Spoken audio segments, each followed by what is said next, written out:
Bioscope की बातें।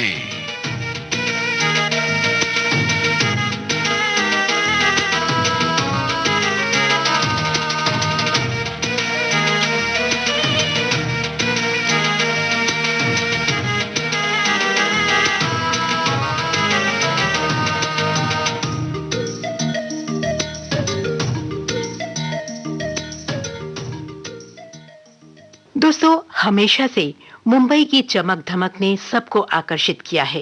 कहते हैं बम्बई का दिल बहुत बड़ा है और इसीलिए जब लोग रोजी रोटी की तलाश में यहाँ आते हैं तो तंग जगह पर भी गुजारा करना गवारा करते हैं। धारावी इसीलिए जानी पहचानी जाती है क्योंकि ये ऐसे तमाम लोगों को पनाह देती है और इसीलिए ये एशिया की सबसे बड़ी झुग्गी बस्ती कहलाई। आजकल चाहे इसका कायाकल्प हो रहा है, पर 1991 में इसकी क्या हालत थी, ये दिखाया है निर्देशक सुधीर मिश्रा ने अपनी फिल्म धारावी में, जिसकी बातें आज होंगी बाइस्कोप की बातों में। तो आइए रमेश जोशी की कलम से निकली बातें सुने अमरकांत की ज़बानी।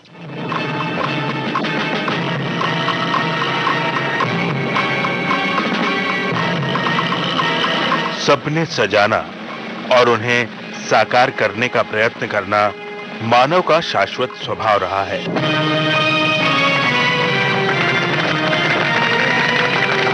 लेकिन सभी सपने पूरे नहीं होते और सभी के सपने पूरे नहीं होते।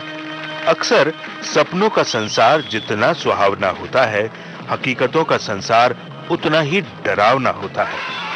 सपनों और हकीकतों की इसी विसंगति को सिनेमा के पर्दे पर उतारने की कोशिश की थी एक फिल्म ने। इस फिल्म का नाम था धारावी।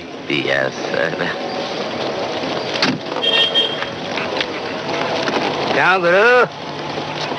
जाता है गुरु बाबा, मालिक लोग है भाई, धूम तो हिलानी पड़ती है और फिर हिलाने से झड़ थोड़ा ही जाती है। नहीं नहीं, हिलाते रहो गुरु बाबा, हिलाते रहो।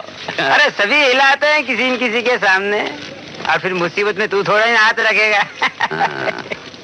ऐसी क्या फट पड़ी है तुझ पर? घर धरा धारावी में कुछ भी हो सकता है बेटा, सब धरी की धरी रह जाएगी। बोलता हूँ तू भी मिल ले, मुल्क के लोग काम ही आएंगे। मिल लेता, लेकिन अपने तो पूछा ही नहीं है। पिछवाड़े दुलत्ती पड़ेगी ना तो पूंछ भी निकल आएगी। क्या? सपनों और हकीकतों के द्वंद की कहानी है धारावी। एनएफडीसी यानी राष्ट्रीय फिल्म विकास निगम के सौजन्य से बनी फिल्म धारावी सन 1991 में प्रदर्शित हुई और जागरूक सिनेमा प्रेमियों द्वारा खूब सराही गई। तो साथियों, बाइस्कोप की बातें कार्यक्रम में आज बातें होंगी फिल्म धारावी की।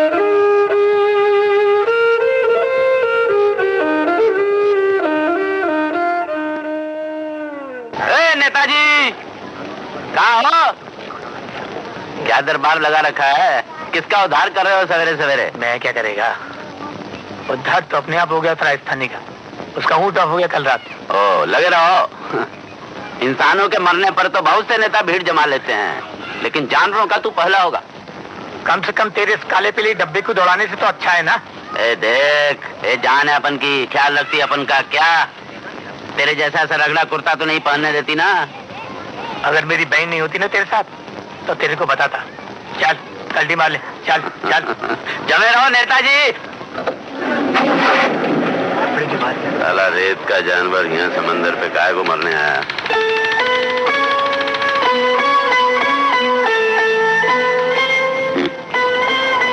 बोले तो सबे वही हैं, रेत का जानवर। मुल्क छोड़ के इधर मरने को आए हैं। लोग कहते हैं राजकरण, तुम बहुत जल्दी में हो। मेरी औरत भी यही कहती इधर की है ना। बम्बई बोलो तो उसका मुल्क हुआ।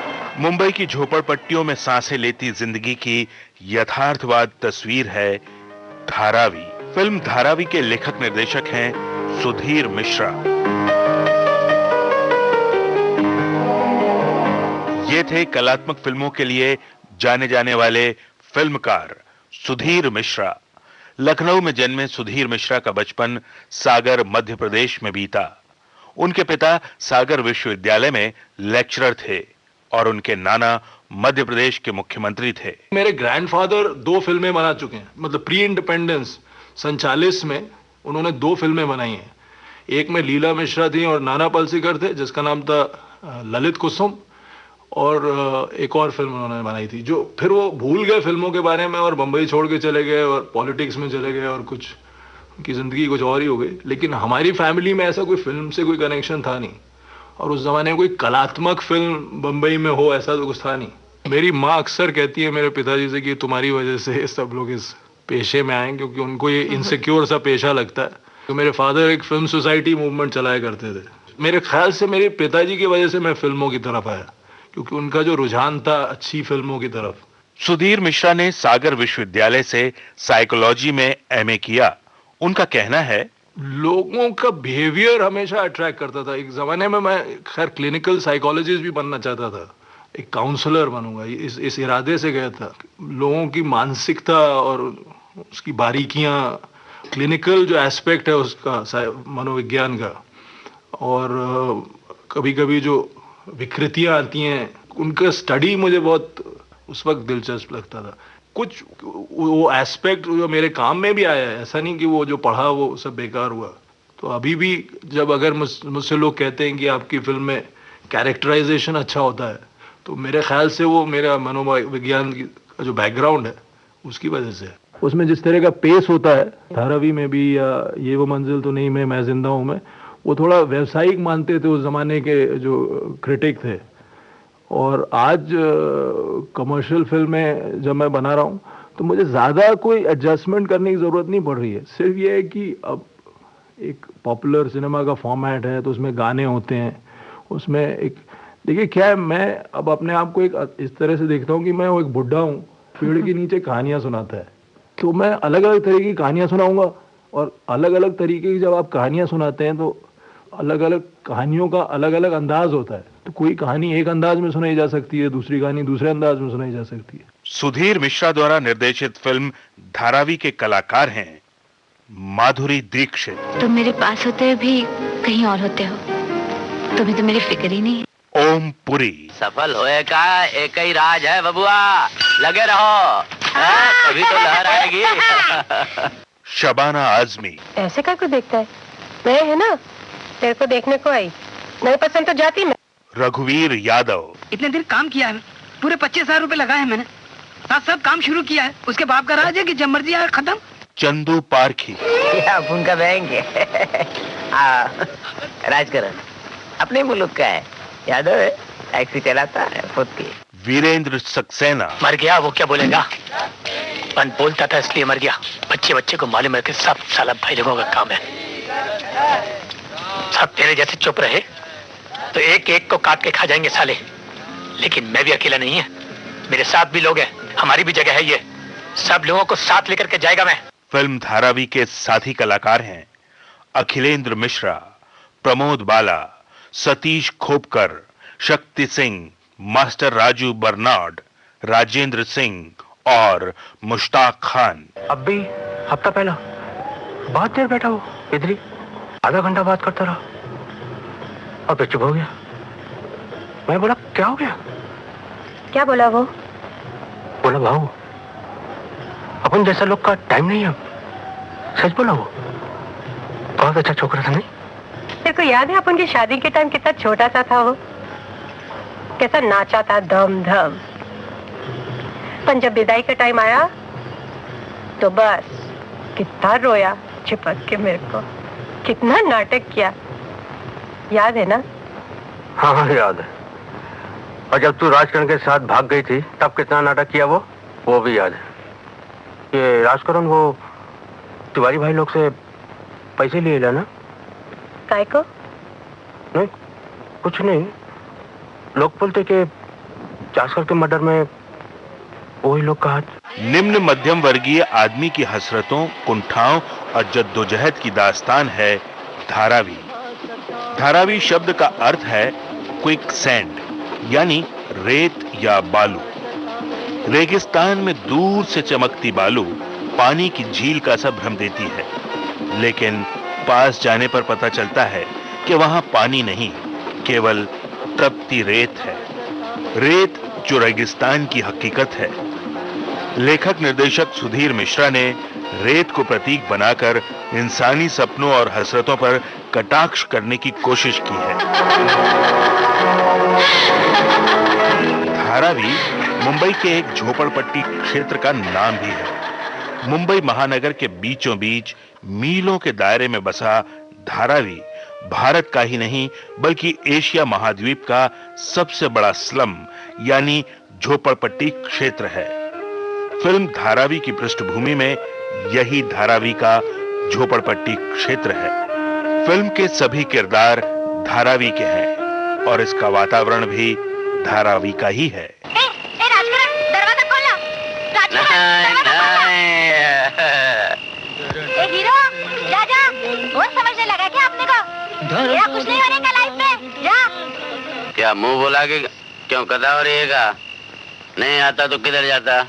उसकी खोली में ओका मनस भी ताला लगा के गए, नहीं उठती, बैठ ही रात पर।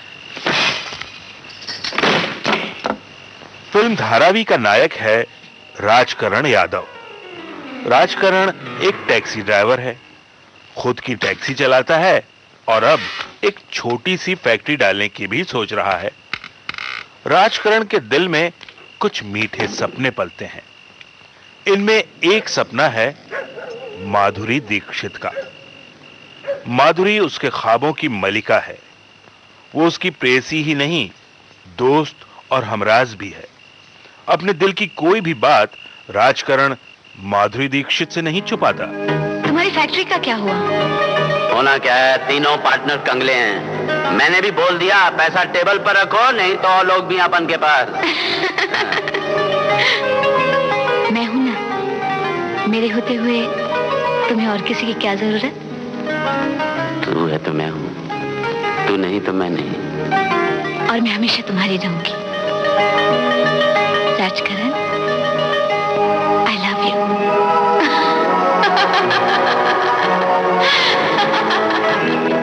राजकरण का दूसरा सपना है फैक्ट्री मालिक बनने का। माधुरी दीक्षित के मिलने की तो उसकी जिंदगी में कोई गुंजाइश नहीं है, इसलिए माधुरी को वो सपनों तक ही सीमित रखता है। हाँ, फैक्ट्री मालिक बनने की संभावना काफी पुख्ता है। वो इसी सपने को साकार बनाने की जोड़ तोड़ में रहता है। इस काम को शुरू करने के लिए उसने 3 पार्टनर भी ढूंढ लिए हैं। ये थे चौरसिया, मणिकांत और चंदू। ये सभी राजकरण की ही तरह मजदूर तबके के लोग हैं। दिन भर सभी मेहनत मजदूरी करते और रात को किसी दारू के अड्डे पर बैठे अपना खुद का धंधा शुरू करने के मंसूबे बनाते। गुरु, क्या? मान लो ये बुरमारी का धंधा फेल हो गया तो? अरे यार, तेरी हमेशा क्यों खिसकी रहती है? अगर टाटा बिरला भी तुम्हारी तरह सोचते तो उनकी झुग्गी भी तुम्हारी झोपड़ी की बगले में होती। अरे दे दो इसको एक भैया। अरे यहाँ वो। हाँ, बड़ी भाई, खोली तो चाहिए हमें, जितना जल्दी हो सके। अरे भाई, तुम्हारे खोली के वास्ते हमने किसी को बताया भाई, क्यों इतना फिक्र करते हो? अरे हमार मेहरारू और बचुआ वहाँ गाँव में। आओ नहीं है बोल। टर क्या हुआ? अरे बाबा क्या? अरे पूछ ही रहा था यार, ये जबरन भड़क रहा है। अरे जब एडवांस पैसा मैं भर दिया हूँ तब पूछ रहा है। उधर रज्जाक भाई चल रहा है, पैसा भरो। और ये धंधा नहीं तो भाई हमारे हिस्सा तो हो ही जाए। यही हफ्ता पूरा के पूरा नक्की कर चुका हूँ, पूरा के पूरा। और तू? मेरे को थोड़ा टाइम लगेगा। रुकेगा नहीं रज्जाक भाई तुम लोगों के लिए, एडवांस उठा के फेंक देगा। पैसा फेंक देगा तो क्या करे? 25,000 घर में तो है ही नहीं। मद्रास से आने के लिए थोड़ा टाइम तो लगेगा भाई। साले धोखा दिया तो छोड़ूंगा नहीं तुमको। अरे तो तू तो ऐसे हट रहा है जैसे कर्जा खाए हो तेरा। अरे किसी का गड़बड़ है तो अभी बोल दो यार। अपन को जिंदगी में आगे भी कुछ करने का है। हो ही जाए राजकरण भाई, इतना परेशान होकर क्या जरूरत है? कहाँ हुई जाए यार। धारावी जीवन में व्याप्त विसंगतियों की कहानी है। ये विसंगतियां उत्पन्न होती हैं इंसानी सपनों से और सपने देती हैं फिल्में। ये बस्ती मेरी भी है, यहीं से शुरू हुई थी मेरी जिंदगी, याद है? मुझे सब कुछ याद है बाबिया, सब। दिन जब हमने इस शहर में कदम रखा था, सब कुछ छोड़े थे हम। लोगों की झूठन धो धोकर मेरी माँ का थका हुआ चेहरा मुझे याद है। 2 रुपए के लिए तूने हमें झोपड़ी से उठाकर सड़क पर फेंक दिया था। बारिश में दम तोड़ती मेरी माँ, तेरा हंसता हुआ चेहरा मुझे याद है। तू हंस रहा था भाभिया, और तेरी हंसी की आग मुझे जला रही थी। मैं भाग रहा था और ये शहर पागल कुत्ते की तरह मेरे पीछे टूट पड़ा था, भौंकने लगा था, दांत दिखाने लगा था। उस दिन जो मेरे सीने में आग लगी थी, उसी आग ने मुझे शहर का बेताज बादशाह बना दिया। अब यही आग इस बस्ती के बच्चे बच्चे के सीने में लगेगी। वो तुझ जैसे को कभी माफ नहीं करेगी भाभिया, कभी माफ नहीं करेगी। फिल्म धारावी की कहानी शुरू होती है अनिल कपूर और माधुरी दीक्षित की किसी फिल्म के एक दृश्य से। धारावी के एक टेंट नुमा खस्ता हाल सिनेमा घर में सभी दर्शक जमीन पर बैठे नजर आते हैं। उन्हीं में राजकरण भी दारू सुबकता हुआ फिल्म देख रहा है। तभी 2 दलों में झगड़ा हो जाता है, जो बढ़ते बढ़ते पहले मारकाट में बदलता है, बाद में फसाद में। गोलीबारी की नौबत आती है तो दर्शकों में भगदड़ मच जाती है। सभी जान बचाने को भागते नजर आते हैं। इसी भगदड़ और गोलीबारी की चपेट में आकर एक ऊंट मारा जाता है।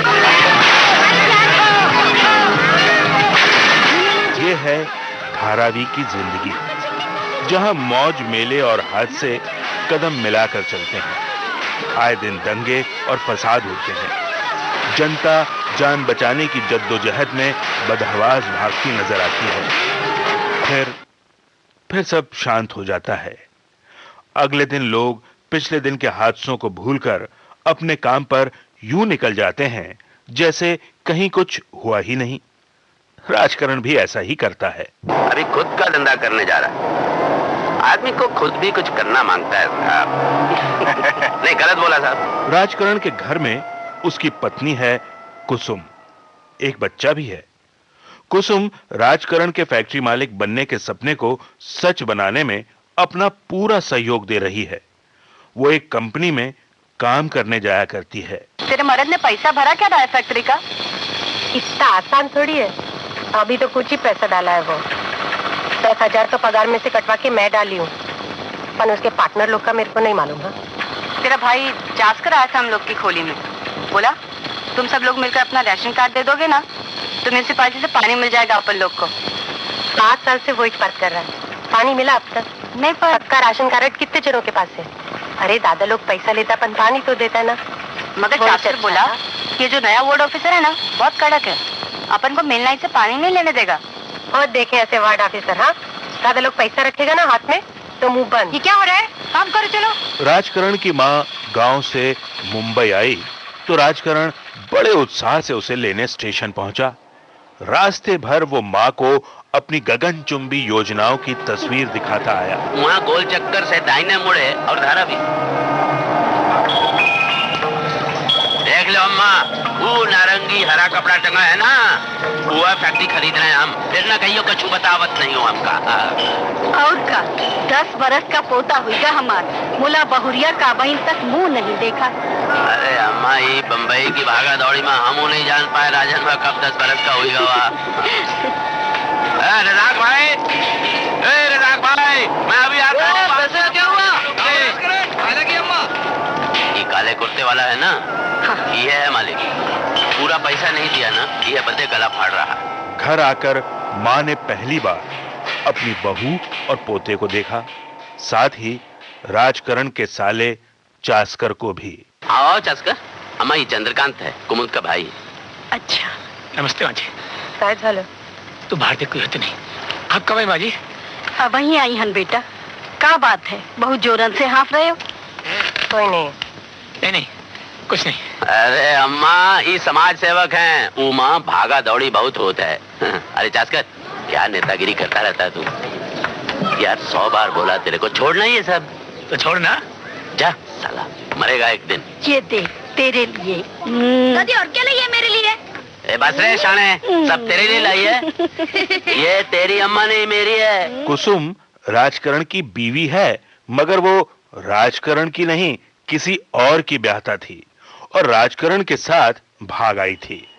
ये बात माँ को पता चले, ये राजकरण को गवारा नहीं। कैसी लगी मेरी अम्मा? मारे क्या हुआ? हंसती क्यों है?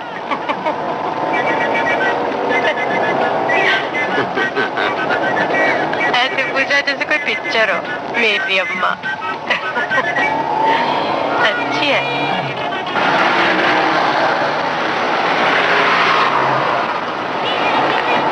आज छुट्टी कर लेती तू, अम्मा अकेली हो जाएगी बेचारी। हाँ, मगर पगार भी तो कटती। आधा पैसा तो लोन में कट जाता फिर। और फिर अम्मा तो इधर ही रहने वाली है ना।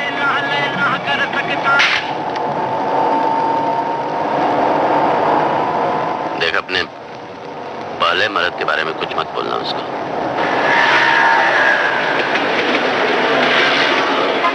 नहीं, वैसे तो तू भूल भी गई होगी उसको, पर ऐसे ही बोल दिया बस। ठीक है ना? सो गई क्या? अरे हाँ, सुन लिया ना।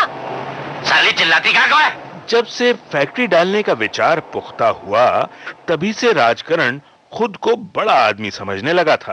कहा अम्मा, सोई नहीं है भाई? नींद नहीं आ रही बेटा। सो जाओ अम्मा, बहुत रात हो गई। बचवा, तो हाथ सब ठीक तो है ना? अरे अम्मा, तो का कोनो गड़बड़ दिख रहा है का? नहीं, फिर अरे चिंता न करो अम्मा, सो ही जाओ। अब हम हुआ आई गई है ना? हाँ अम्मा, फिर ना बोलियो ऐसन। अरे तुहार बेटुआ की गाड़ी खड़ी है, फैक्ट्री लगा रहा हूँ और तू फिक्र करता है। अम्मा डोंट वरी, बी हैप्पी। अपनी खुद की फैक्ट्री खड़ी हो जाए, इसके लिए राजकरण ने कोई भी कसर बाकी न छोड़ी। यहाँ तक कि कुसुम का पैसा भी लगा डाला। क्या चाहिए तेरे को? खाली फुकट तो घुमाने नहीं लेकर आया तू मेरे को। कमाल है तू भी। बाहर नहीं लेके जाता हूँ तो चिड़चिड़ करती है कि पहले जैसा नहीं करता है। बाहर लेके आता हूँ तो चल खा। आजकल सुबह से लगाने लगा है क्या? सूंघ लिया? साला इलायची खा के आया, उसका भी असर नहीं है? वो चंदू साला एक बियर पिला दिया मेरे को बस। देख, तू परेशान नहीं हो कि तेरा पैसा उधर फैक्ट्री में लगा है। ये कहने से समस्याएं सुलझ नहीं जाती। जल्दी ही समस्याएं सामने आने लगीं, और वो भी धंधा शुरू होने से पहले ही। सबसे पहले मणिकांत ने पार्टनरशिप से हाथ खींच लिया। चल पैसा निकाल। देखो राजकरण भाई, मैं तुमको ही बोलने आ रहा था। अरे पैसा लाया कि नहीं? भाई तुमको ही मिलने आ रहा भाई। मेरे को जरा प्रॉब्लम हो के। अरे पैसा लाया कि नहीं? मेरी बात तो मानो। टिए मद्रास फद्रास साला औकात बाल भर की और दिखाएंगे हाथ पर। क्या कर रहे हैं? இந்த ஆளோட எனக்கு தந்தா பண்றதுக்கு இஷ்டம் இல்லன்னு சொல்லுவா तेरे। इसको धंधा नहीं करना तेरे साथ, समझा? साले कभी तो अकेला फंसेगा ना तू। देख लेंगे, मैं भी अकेला नहीं हूँ। मणिकांत चला गया, लेकिन बाकी के पार्टनरों के होश उड़ा गया। हमें नहीं मालूम रहा वैसा निकले। अरे पैसा नहीं लगाए कि था तो पहले बता देता। ये मैं छुरा चाकू दिखाएगा क्या जरूरत? साला 1 महीने से मुंह में दही जमाए रहा और आज छुरा दिखाता है। देख लूंगा साले को। ले लगा ले फैक्ट्री। मैंने नहीं कहा था साले इसमें पंगेबाजी होगी। तो तू भी अपना पंगा लेकर क्यों नहीं चला जाता उस दोगले के साथ? पंगा जब देखो साला एक ही हान बजाए रहता है। यार तू बैल को पूंछ से क्यों पकड़ रहा है? समझने की कोशिश कर। अपने पास जितना था वो मैंने लगा दिया सब, और तू के पास अपनी ही में। ठीक ही तो कहता है। अब सोचेगा ये है कि बाकी का पैसा कहाँ से आई। जिस जगह कंपनी बननी थी उसका मालिक था रज्जाक भाई। पूरे पैसों का इंतजाम ना हो पाया तो तीनों पार्टनरों ने रज्जाक भाई के आगे ही हाथ फैलाने का फैसला कर लिया। रज्जाक भाई, आप विश्वास कर रहे हैं, हम बहुत जल्दी इंतजाम कर रहे हैं। रज्जाक भाई, यार देखो खुदा गवाह है, कितनों को मना कर चुका हूं मैं। हाँ, कैसी तबीयत है सलीम की? हाँ।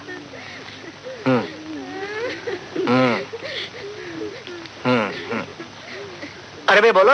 रज्जाक भाई, हम तो आज ही पूरा पैसा भर देते, मगर वो साला मणि आखिरी मौके पर आकर पलट गया। यार ये मणिकम तुम जानो, हम तो सिर्फ चौरसिया को जानते हैं बस। भाई इसको जबान दी थी तभी रुका हुआ हूँ। अब्बा हुजूर के जमाने की फैक्ट्री है, सोचा था तुम लोग के पास जाएगी तो घर की घड़ी में रह जाएगी, मगर तुम लोग हो, तुम ही खुद नजारा दो। हाजिर की हुज्जत नहीं और गाय की तलाश नहीं। ये तो आपका बड़प्पन है, एक ही हफ्ते की मोहलत मिल जाती तो। अब देखिए रज्जाक भाई, 25 एडवांस हम दे चुके हैं, 50 आज लाए हैं और बाकी 25 रहे वो भी हम। बम्बई है सरकार, यहाँ जमीन के भाव हाथ के नाखूनों की तरह बढ़ते हैं और कोई नाखून का मैल भी फ्री नहीं देता। ये चटन में आए हैं, 1.25 लाख का ऑफर है इनका, पैसे भी साथ में लाए हैं। हेलो, एक मिनट। फिर चटन मियां जी, तुम्हें बताओ। माल आपका है, आप बताइए, मैं तो पैसे लेके आया हूँ। हाँ चाचा को भेज दो। कितना लाए तुम? 50,000। देखो भाई, ईमान की बात है, दोनों पार्टी 50-50 जमा कर जाओ। अगर जुमेरात तक तुमने पैसे दे दिए तो ठीक है, नहीं तो छुट्टन की। रज्जाक भाई, जुमेरात? हाँ 2 दिन है, पैसे ले जाओ और कागज ले जाओ। सर मुंडाते ही ओले पड़े, ऐसी स्थिति हो गई। राजकरण परेशान हो उठा, वो अपनी खीज उतारता कुसुम पर। क्या हुआ? काय को परेशान है तू? मेरे को निकलना है इधर से साला, दम घुटता है मेरा यहाँ कचरे में। अरे मगर कमी क्या है तेरे को? हाँ, खाने को खाना है, रहने को खोली है, अपुन की टैक्सी, ये सब बस नहीं है तेरे को? तेरे लिए बस होएगा, मेरे लिए नहीं। साली इसको बस बोलती है? बस हो गया, 2 साड़ी बस हो गया। लोग साला कहां से कहां जा रहे हैं, इनके लिए बस हो गया। बस हो गया महारानी को। निकलना है मुझे इस कचरे से साला। मरो तुम लोग इधर ही।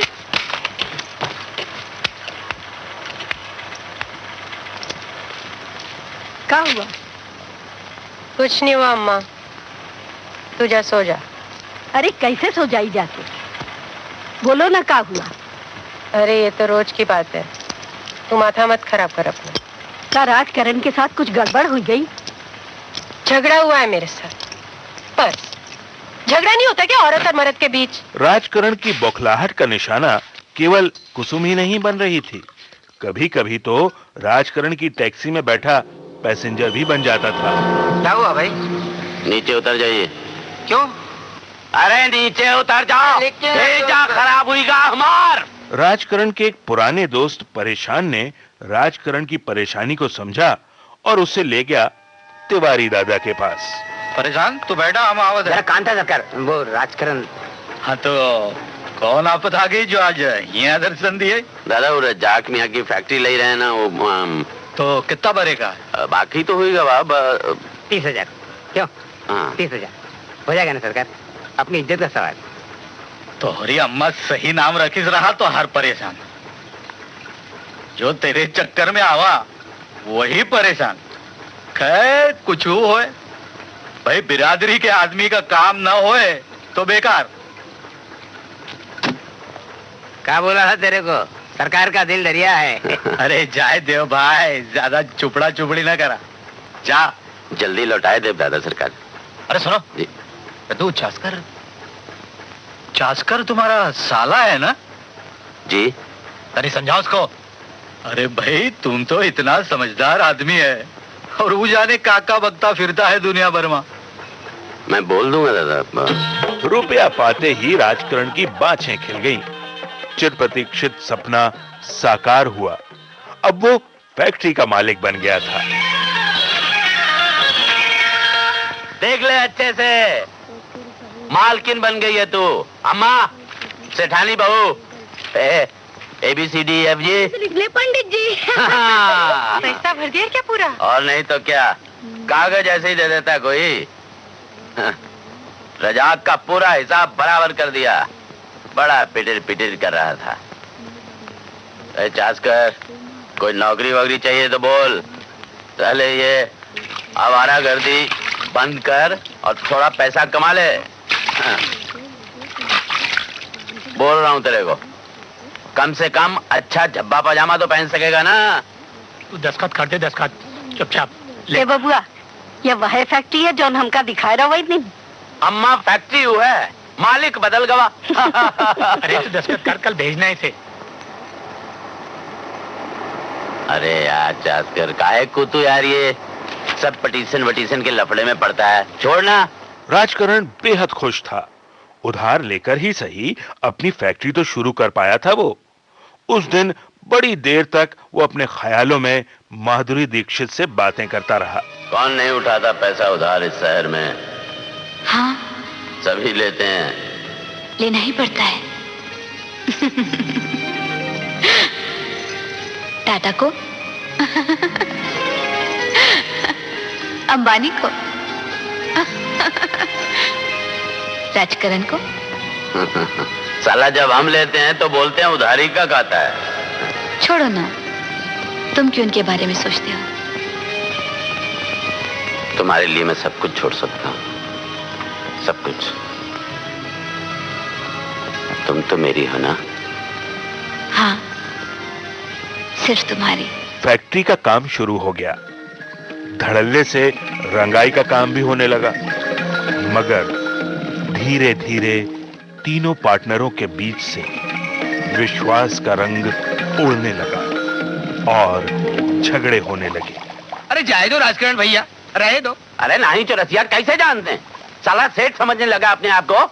अबे सेठ बनना है तो पेट भी काटना पड़ता है। अरे बहू के सेठ कौन बन रहा है? दिन के 50 रुपए भी नहीं मिले गले से तो खाऊंगा क्या? आजकल तो ठेला भी नहीं लगाता, यहीं घुसा रहता हूँ। तो एहसान करता है का? दो दो औरतें घर पर बैठी हैं, उनसे काम क्यों नहीं करवाते हो? मेरी औरत भी तो काम करती है। फैक्ट्री देखे चौरसिया, डिलीवरी अपनी गाड़ी पर करने जाऊं मैं और तू शाम को हाथ झुलाते हुए आके गले से पैसे निकाल के ले जाए। देख देख, अब फालतू बात मत कर। अरे जब तय किए हैं कि 4 महीने गले को कोई हाथ नहीं लगाएगा तो नहीं लगाएगा। मशीन खरीदने का है। अरे मशीन के घंटे पे तू चिल्ला क्यों रहा है? अरे तू चिल्लाएगा तो मैं डर के भाग जाऊंगा। साले तो का वापस जबलपुर नहीं भिजवाया तो? जबरन मत जगल, पुराना दोस्त है इसलिए सुन रहा हूँ, वरना का गोली मार देता मेरे को है? बोल, क्या कर लेता तू? चंदू नाम के पार्टनर का रवैया बेहद गैर जिम्मेदाराना था। वो गल्ले से पैसे तो उठाता ही था, काम में काम चोरी भी करता था। लो पान खा लो। डाल ले उमा। अरे ये माल अब जा रहा है। जब मन किया मुंह उठाए के फैक्ट्री चले आए।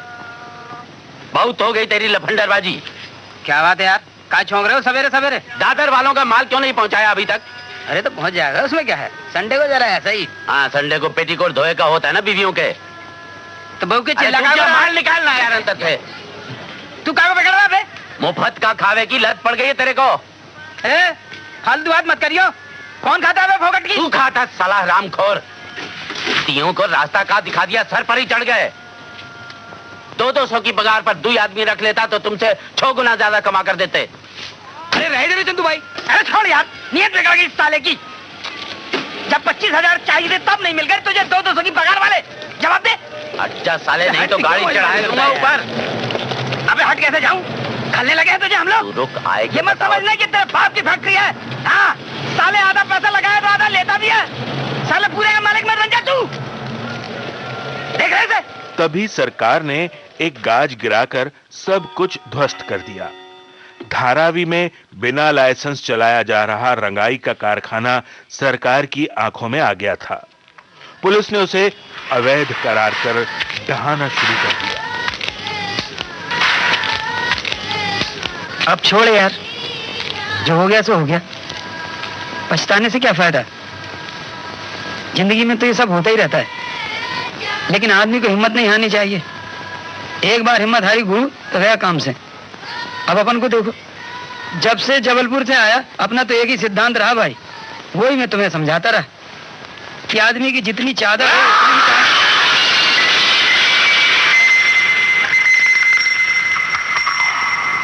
राजकरण की आंखों के आगे शून्य था। उधर तिवारी के आदमी उसे तलाशते फिर रहे थे। तिवारी से पैसा जो लिया था, राजकरण के पास पैसा होता तो देता। ये देख तिवारी के आदमियों ने अपराध करने में उसे अपना साथी बना लिया। राजकरण अपराधी नहीं था। सामने खून होता देख उसके होश उड़ गए। तिवारी के आदमी उसे मौकाए वारदात पर छोड़कर भाग खड़े हुए। बड़ी मुश्किल से राजकरण पुलिस से बचकर धारावी तक पहुंच सका और जाकर तिवारी पर बरस पड़ा। कहाँ समझते हैं खुद को? अरे कहाँ चुपके बैठे हैं? ये क्या किया है? उल्लू समझ रखा है क्या? बिक गए हैं काम? अरे तो से 25,000 उधार लिए हैं तो क्या खून करवाओगे हमसे? जो तुम बोलोगे हम कुत्ते की तरह दुम हिलाएंगे तुम्हारे सामने। हम दुम नहीं हिला सकते हैं, उस दुम हिलाने वाले कुत्ते कौन और होंगे? अरे हम पूछते हैं, हमसे झूठ काहे बोले? काहे हम कहीं झंझट में काहे फंसाए? मुंह में जबान नहीं है कहा? अब भाग सारे दो कौड़ी के ड्राइवर। जब हकीकतें इस कदर तोड़ देने वाली हों, तब इंसान के पास सिर्फ सपने बचते हैं। राजकरण के पास भी अब सिर्फ सपने थे। वो सपने जिनमें वो शहंशाह था और उसकी बेगम थी माधुरी दीक्षित। फिर क्या हुआ?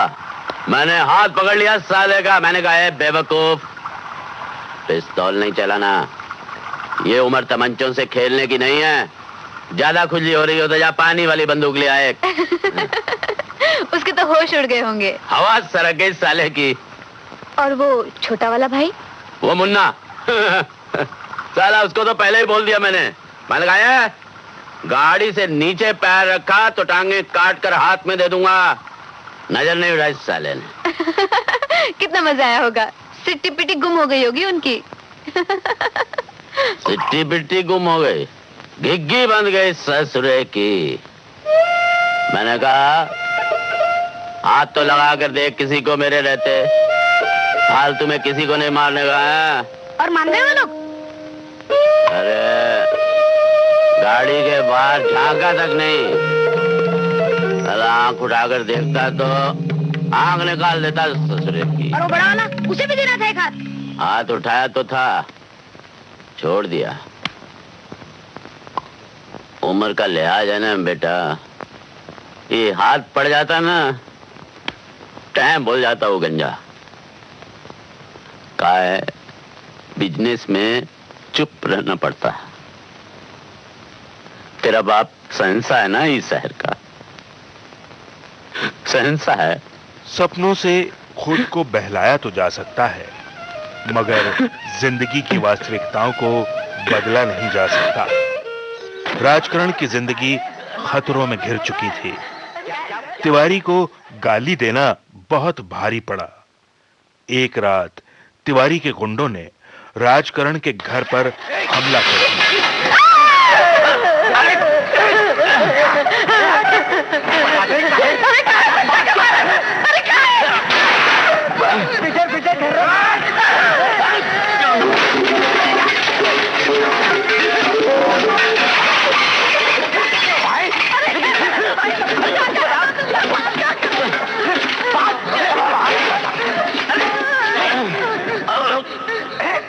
कुसुम और उसे जगाकर खूब पिटाई की। घर में भारी तोड़फोड़ मचाई। फिर राजकरण की टैक्सी उठाकर चलते बने। राजकरण जब तक तिवारी दादा का पूरा पैसा नहीं चुका देता, तब तक उसकी टैक्सी तिवारी के पास रहन रहेगी। साला बंबई में 17 साल ऐसी तैसी कराने के बाद एक ही चीज तो बनाई थी, और वही किसी दिन मिल गया ना अंधेरी गली में तो साले गला दबाकर मार डालूंगा।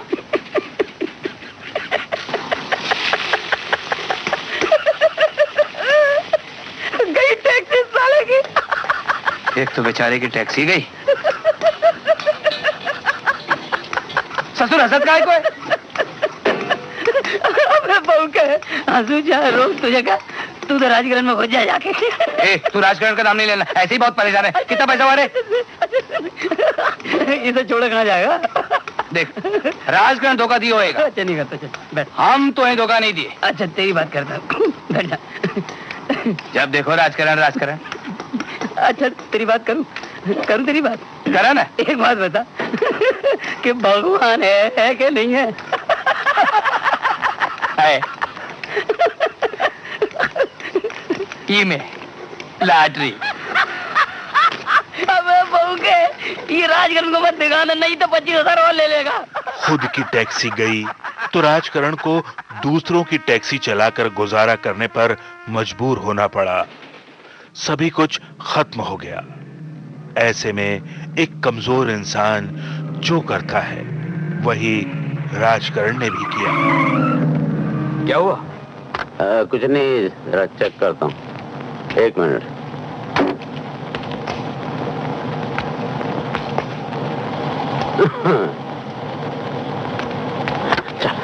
चल निकल बाहर।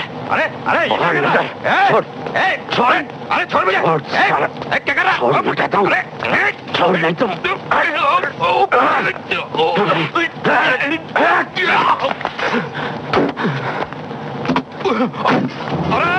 अरे मेरे ब्रीफकेस लेके जा। अरे कहाँ भाग रहा है? अरे रुक राजकरण ने पैसेंजर को लूटा तो सही, मगर वो खुद भी बच न सका। पैसेंजर ने टैक्सी का नंबर नोट कर लिया था। राजकरण गिरफ्तार हो गया और हवालात में ठूंस दिया गया। ऐसे में कुसुम को राजकरण को छुड़वाने के लिए उसी तिवारी गुंडे के आगे मिन्नतें करनी पड़ी, जो राजकरण की तबाही का सबसे बड़ा कारण था। राजकरण किसी तरह छूट तो गया, मगर इज्जत चली गई। अरे हमारी भी कोई इज्जत है? अरे छोटे छोटे मामला बा पुलिस से, वो भी चोरी का। पर तुम्हारी घरवाली आवे रही, गिड़गिड़ा रही थी छिनाल। हम सोचे कि दिमाग खराब हो गया है तो हाथ, पर हो तो मुल्क के सोच छोड़ा दे। अरे काका कहानी गढ़नी पड़ी, तुम्हारी टैक्सी चोरी हो गई थी, कोई दूसरा ही आदमी था जो हाथ मारा। अब जाओ और सुनो, एक के बाद मुंह ना खोले तुम्हारा, समझे? पैसा गया, इज्जत गई, अपने पराये हो गए। राजकरण की बीवी कुसुम अपने पुराने पति से मिलने को जाने लगी। राजकरण की माँ का भी लिहाज नहीं किया उसने। क्या नाम है? शंकर, मेरा पहला मर्द। मैं बोली थी इससे के बता दो तुमको, पर राजकरण जाना था ही सब। पर जैसा तू सोच रही है ना अम्मा, ऐसा भी नहीं है। जरूरत है उसको मेरी, यहाँ तो किसको भी परवाह नहीं। तू बोलेगी मैं भी सड़के रहती हूँ, है ना? पर कुछ जमता नहीं, लेकिन तेरा तो बेटा है, तू काय को समझेगी। इन 1.5 बरसन में जानी काका समझ गई है ना, पर हमरे बचवा का बचा लो बहू। राजकरण की तबाहियों के मंजर मां देख न सकी और एक दिन चुपचाप गांव वापस चली गई। कुसुम ने राजकरण को छोड़ दिया और अपने पहले मर्द के पास लौट गई। राजकरण के धमकाने पर भी वो वापस न लौटी। अम्मा, कुमुद कहाँ गई? काम पर गई है क्या? गई। कहाँ? शंकर के यहाँ। कब गई? जिस दिन तुम्हें छुड़ाने गई थी, तभी से फाटक पर फिल्म देख रही है। मुझे देखकर मुंह फेर लिया।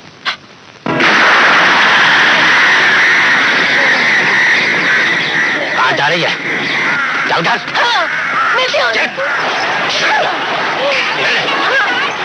शादी चाहती का मेरे हाथ पे पिस्तौल नहीं दिया, शादी करूंगी थी। मुझे पता है, ये कहते रहोगी मैं सरकार से अपनी शादी की बात कराते क्या? चल सीधे जाएगी उसके बाद। क्या कर लेगा तू? उस लंगड़े ने तेरे को वापस नहीं भेजा ना, तो मेरे मुंह पर थूक देना। आएगी लेकिन तेरे पास नहीं आएगी। मेरे भाई को जिन लोग मारे, उनके पास में तेरे लिए जाएगी। बहुत हो गया। इसी बीच तिवारी पर उसके विरोधी दल वालों का हमला हुआ। खूब मारकाट मची। इस फसाद में तिवारी के आंगन में खड़ी राजकरण की टैक्सी दंगाइयों द्वारा जला दी गई। अपनी टैक्सी वापस छुड़ाने की राजकरण के मन में एक क्षीण आशा थी, वो भी खत्म हो गई। राजकरण पूरी तरह बर्बाद हो गया। फैक्ट्री मालिक बनने का उसका सपना ही उसे ले डूबा। मगर धारावी इंसान की बर्बादियों की कथा नहीं है। इसका स्वर नकारात्मक नहीं है। ये जीवन के प्रति अनास्था नहीं उपजाती। बर्बाद हो जाने के बाद राजकरण का क्या हुआ, ये तो फिल्म नहीं बताती। मगर एक लंबे अरसे के बाद एक दिन अपने पुराने पार्टनर चंदू से टकरा। अरे क्या हाल?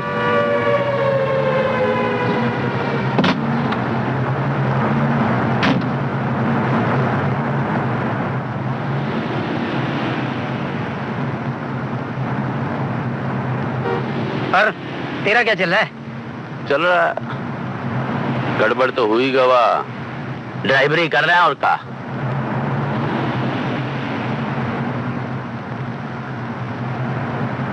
काम धंधा कैसा चल रहा है? सोच रहा हूँ।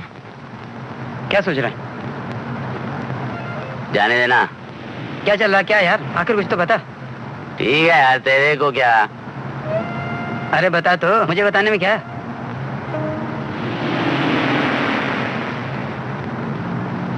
गुरु, मरोल नाका के पास एक प्लाट है फैक्ट्री का।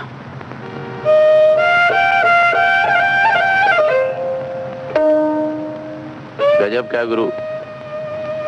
और कोई गंद फंद नहीं है उसमें, एकदम करेक्ट पीस है।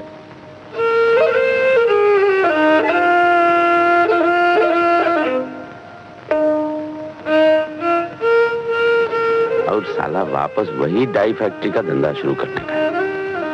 क्या है कि अब इस लाइन को समझ गया ना, हर बार तो गच्चा नहीं खा सकता। और गुरु, इस समंदर में हर एक के नाम की लहर आती है। सही वक्त पे जो पकड़ ले वो निकल गया।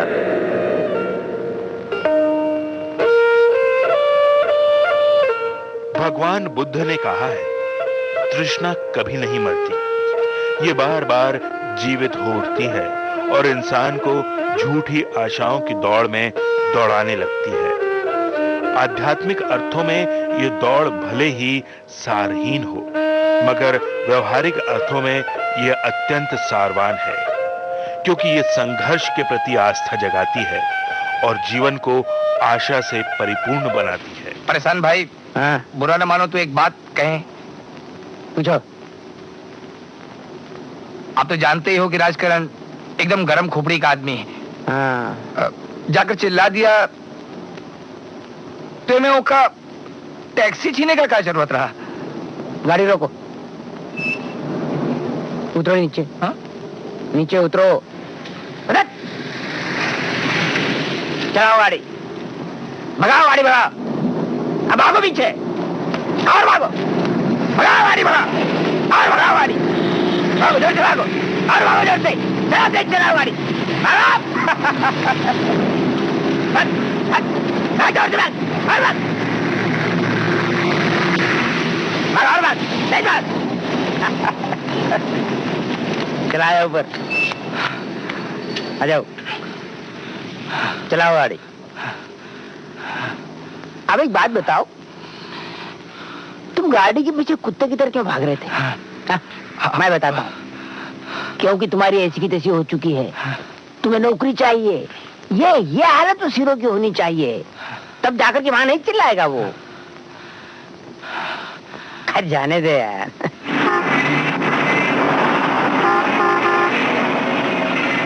चल खड़ा, देख आज तो अपनी लोहे को भूल जाएगा। देख रहा है इन लोगों को? इन लोगों से मैंने एक ही बात सीखी है, साइलेंस, चुप रहने का और अपना काम करने का।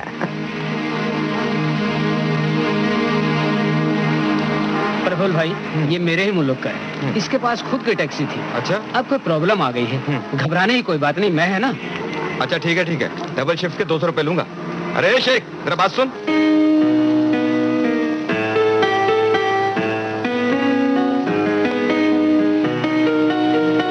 फिल्म धारावी सन 91 में बनी थी। इस फिल्म को तीन राष्ट्रीय पुरस्कारों से सम्मानित होने का गौरव प्राप्त हुआ था।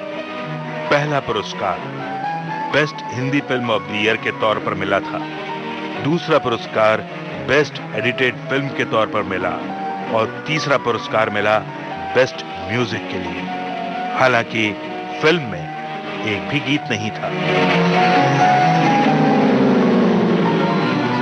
एनएफडीसी के सौजन्य से बनी फिल्म धारावी ने बॉक्स ऑफिस पर सफलता के झंडे भले ही न गाड़े हों, लेकिन प्रबुद्ध सिनेमा प्रेमियों ने इसकी सराहना अवश्य की। पैरेलल सिनेमा या कलात्मक फिल्म के रूप में फिल्म की ये उपलब्धि कम नहीं कही जा सकती।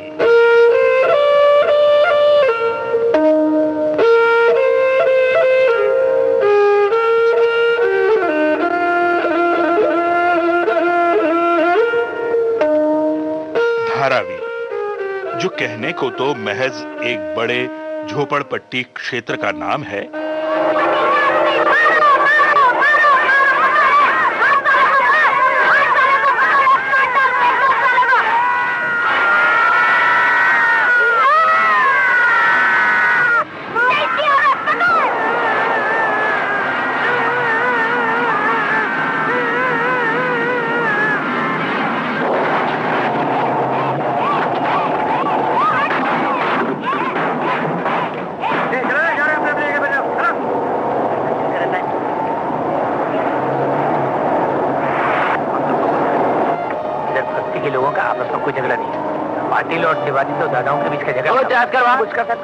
लेकिन इसके अंदर फैली छोटी छोटी गंदी बदबूदार गलियों में सांस लेते लोग पूरे हिंदुस्तान से आकर यहां बसते हैं। वो लोग जिनकी आंखों में सपने होते हैं। मुल्क छोड़ के इधर मरने को आए हैं। लोग कहते हैं राजकरण तुम बहुत जल्दी में हो। मेरी औरत भी यही कहती इधर की है ना, अब भाई बोलो तो उसका मुल्क हुआ।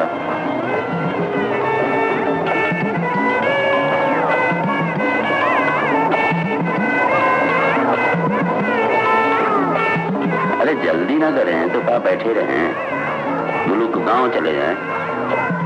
उधर भी अपने लिए कोई जगह नहीं है। अभी जो जगह उधर छोड़ कर आए थे वो जैसे गायब हो गई, आई नहीं। वो लोग जो मुंबई के खुले आसमान के नीचे बहुत ऊंची परवाज की उम्मीद लेकर यहां आते हैं, लेकिन यहां आने के बाद आंखों में बसे सपने यहां के प्रदूषण से जलने लगते हैं।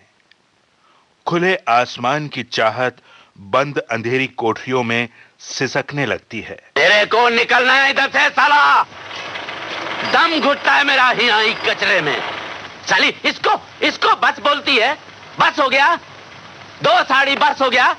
लोग साला कहां से कहां जा रहे हैं, इनके लिए बस हो गया। बस हो गया महारानी को। निकलना है मुझे इस कचरे से साला। मरो मरो तुम लोग इधर ही। ये आंखों की जलन, सपनों की किरचें और उम्मीदों की सिसकियां, क्या यही सच है? नहीं, सच तो ये है कि रोज एक नई लड़ाई लड़ने के लिए प्रेरित करती है धारावी।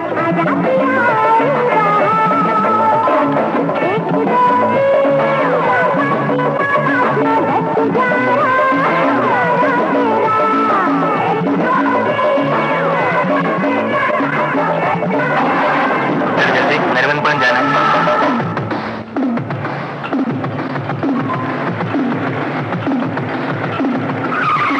टूटे सपनों के बीच एक नया सपना दिखाती है धारावी। गुरु, मरोल नाका के पास एक प्लाट है फैक्ट्री का।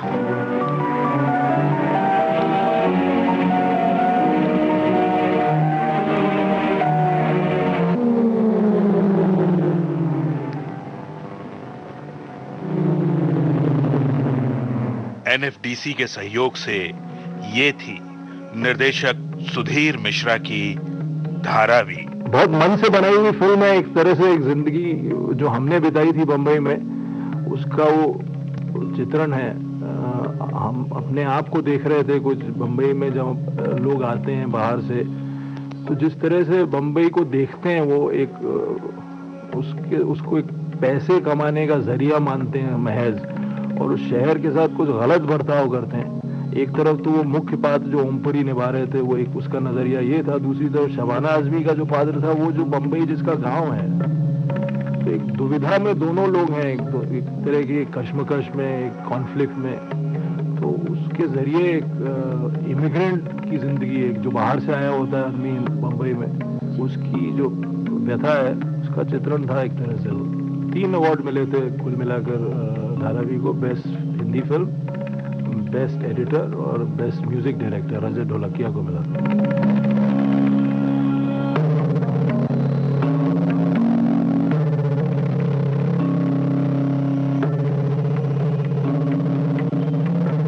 धारावी। आज बाइस्कोप की बातें हुई इसी फिल्म को लेकर। खोज और आलेख रमेश जोशी का था। प्रस्तुति सहायक थे PKA नायर। स्वर और प्रस्तुति थी अमरकांत की। अब दीजिए इजाजत, फिर मुलाकात होगी अगले प्रोग्राम में।